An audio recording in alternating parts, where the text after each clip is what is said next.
Part number 2 নিয়ে আপনাদের সম্মুখে ফেরা আসলাম।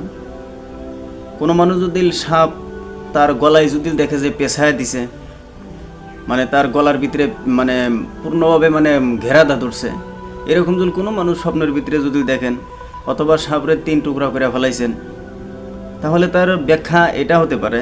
মোহাম্মদ ইবনে সিরিন রহমতুল্লাহি আলাইহি দামাত বরকাতুহু আলাইহি তিনি বলছেন যে তার স্ত্রীকে তিনি তালাক দিবে। 6 নম্বর হইতেছে যে সাপের দাঁত অথবা পাও এগুলা দেখা কোনো মানুষ যদি এরকম দেখে, তাহলে তার তাবির কি হতে পারে? তাহলে তার তাবির মোহাম্মদ ইবনে সিরিন এরকম লিখছেন যে শত্রুর শক্তি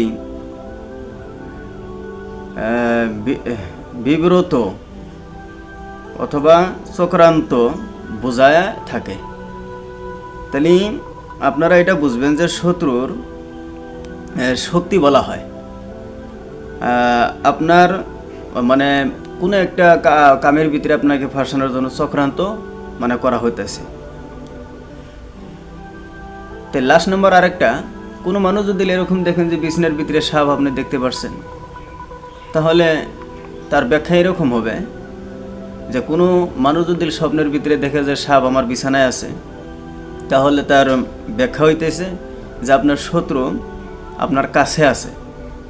সে শত্রু আপনার বাড়ির হতে পারে, বাহিরেও হতে পারে, অথবা আপনার চেনা মানুষ হতে পারে, অচেনা মানুষও আপনার হতে পারে, কিন্তু শত্রু আপনার কাছে আছে অথবা বাড়িতে আছে, এরকম ব্যাখ্যা লেখছে।